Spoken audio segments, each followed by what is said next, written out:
সবাই আমাদের জন্য দোয়া করবেন। প্রিভিয়াস এপিসোডে আমরা দেখেছিলাম শিবা কাইয়ানকে যে হলটা মেরেছিল সেই হলটা রুকিয়াকে ট্রিক করে তাকে মেরে ফেলার চেষ্টা করেছিল, কিন্তু রুকিয়া বুদ্ধি করে তার যে আসল চেহারা আছে সেটাকে রিভিল করে দেয়। ব্লিচের 156 নাম্বার এপিসোডের শুরুতেই ইশিদাকে দেখানো হয় যে কিনা এই মেয়ে এসপাদের সাথে ফাইট করছিল। সেখানে নেলের আরো একটা ভাই যে আছে সেও এসেছে আর সে লুকিয়ে ওদের ফাইট দেখছে। ফাইটের মাঝে আবার তার নজর চলে যায় অন্যদিকে। আসলে ওর চরিত্রের সমস্যা আছে। সে এই মেয়েটাকে আরো কাছে থেকে দেখার জন্য আস্তে আস্তে সামনে এগিয়ে আসে। এরই মধ্যে কি হয়, এই এসপাদাটা তার উপর এটা করে দেয়। তো এখানে সে ভাগ্যক্রমে বেঁচেও যায়। ইশিদা তার পুরো নাম বলে তাকে জিজ্ঞেস করে যে সে এখানে কি করছে। আসলে ওর যে পুরো নামটা সেটা কিন্তু আমার মনে নেই বা আমি বলতে পারছি না। সেখানে ইশিদা তার পুরো নামটাই মনে রেখেছে। ও কিন্তু ওর নামটা একবারই বলেছিল, ইশিদা সেটাকে মনে রেখেছে। তারপর আবার ইশিদা ওকে দেখে স্মাইল করে, যা দেখে তো ওই ভাববে যে না হয়তো ইশিদা তাকে ভালোবাসে। ওদের এই কথার মাঝে সে ফিমেল যে ভিলেনটা আছে সে এটা করে দেয়। পরে এই মেয়ে এসপাদাটা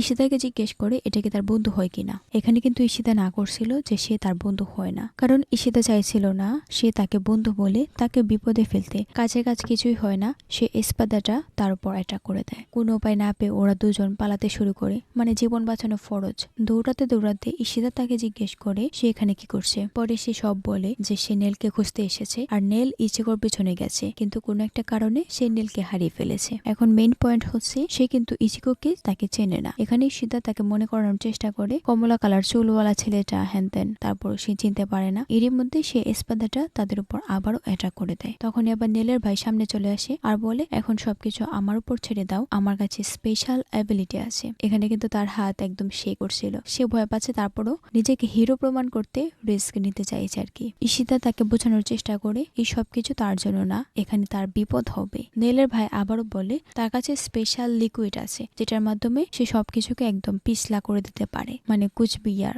খাচ্চর খাচ্চর অ্যাবিলিটি। এদিকে আবার সে এসপাদাটা তার উপর এটা করে দেয়। তখন আবার সে তার মুখ থেকে সেই লিকুইডটা বের করে এসপাদার ওয়েপেন যে আছে সেটার মধ্যে দিয়ে দেয়, যার জন্য কি হয় এটা একদম পিছলা হয়ে যায়।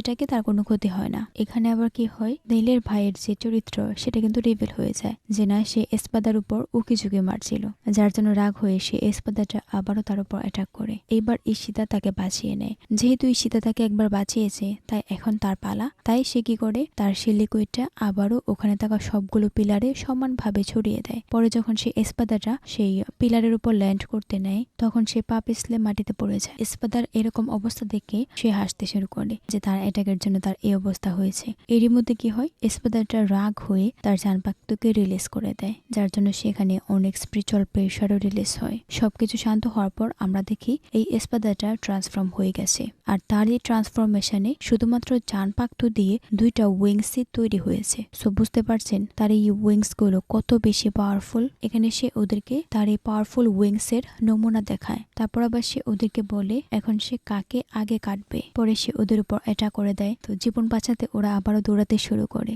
এক পর্যায়ে ইশিদা বুঝতে পারে এখন আর পালিয়ে কোনো লাভ হবে না, তাকে ফাইট করতে হবে। তাই ইশিদা তার এরোর মাধ্যমে এসপাদার উপর অ্যাটাক করে, কিন্তু এগুলো কোনো কাজই করছিল না। সেগুলো এসপাদার জানপাক্টু বা উইংস কে টাচ করে মাটিতে পড়ে যাচ্ছিল। তখন আবার নীলের ভাই যে আছে সে এসপাদাকে বলে তুমি ইশিদাকে ছেড়ে দাও আর আমারও পেছনে আসো, আমাকে মারো। এখানে কিন্তু ইশিদা তাকে বলে এখান থেকে চলে যাওয়ার জন্য, কিন্তু সে কোনোভাবেই তার কথা শুনে না। সে হিরো হওয়ার চক্করে এখানে ফেসে যায়। এসপাদাটা তার উপর অ্যাটাক করে। এটা দেখে আবার সে ইশিদাকে বলে সে তার সাহায্য করতে চাইছিল, কিন্তু ইশিদা তার সাহায্য করছে না কেন। ইশিদা বলে আমি চাই না তুমি আমার রাস্তায় আসো, তাই এখান থেকে চলে যাও। আর তুমি নিজেই বলেছো তুমি ওর সাথে ফাইট করবে, তাহলে ফাইট করো। ওরা কোনো রকম নিজের জীবন বাঁচায়, পরে আবার দৌড়াতে শুরু করে। তখন আবার নেলের ভাই বলে এখন আমরা কি করব, আমাদেরকে এখানে মরতে হবে। এটা শুনে ইশিদা বলে আমি জানি এখন আমাকে কি করতে হবে, তবে এখন তোমাকে আমায় সাহায্য করতে হবে। তুমি তোমার লিকুইড গুলো দিয়ে ওর উপর অ্যাটাক করো। এটা শুনে তো সে অনেক বেশি প্রাউড ফিল করে যে না ইশিদা তাকে ছাড়া কোনো রকম ফাইটই করতে পারছে না। পরে যখন সে তার লিকুইড গুলো ছাড়তে যাবে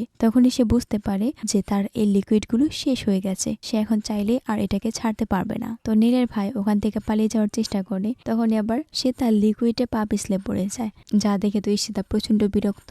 এরই মধ্যে সে এসপাদাটা তার উপর অ্যাটাক করে। তখন আবার আমরা দেখি ইশিদা তাকে বাঁচিয়ে নিয়েছে। এখানে ইশিদা তার যে হিরন কায়াকো অ্যাবিলিটি আছে সেটাকে ইউজ করছিল। এটা মূলত ফ্ল্যাশ টাইপের মতো, সে চাইলে এখান থেকে সেখানে যেতে পারছিল আর কি। এসপাদাটা যখন আবারও তার উপর অ্যাটাক করতে যাবে ইশিদা সেখান থেকে আবারও সরে যায়। এখানে আবার নীলের ভাই বুঝতে পারে সে ইশিদার জন্য বাধা তৈরি করছে, আসে। এরই মধ্যে ইশিদা কি করে তাকে মাটিতে ফেলে দেয় আর তার এরোর মাধ্যমে তাকে ওই রুম থেকেই বের করে দেয়। ওদের মাঝে আবারও ফাইট শুরু হয়। এখানে ফাইটটা ভালোই ইন্টারেস্টিং হচ্ছিল। যেমন এসপাদাটা কিন্তু তার ব্লেড দিয়ে বারবার ইশিদার উপর অ্যাটাক করে আর ইশিদা সেগুলোকে ডজ করে কাউন্টার অ্যাটাক করার চেষ্টা করে, কিন্তু সে তার কোনো কিছুই করতে পারছিল না। ফাইটের এক পর্যায়ে ইশিদা তার কাছে থাকা একটা লাঠি বের করে আর তার মাধ্যমে সে ওই এসপাদার যে জানপাক্ত আছে সেটাকে কেটে দেয়, যা ছিল খুবই অবাক করার মতো। এসপাদাটা অনেক বেশি শক হয় আর তাকে জিজ্ঞেস করে এটা আবার কি। এদিকে ইশিদা বলে আমি ভেবেছিলাম এটাকে পরের ফাইটের জন্য বাঁচিয়ে রাখবো, কিন্তু আমার কাছে মনে হচ্ছে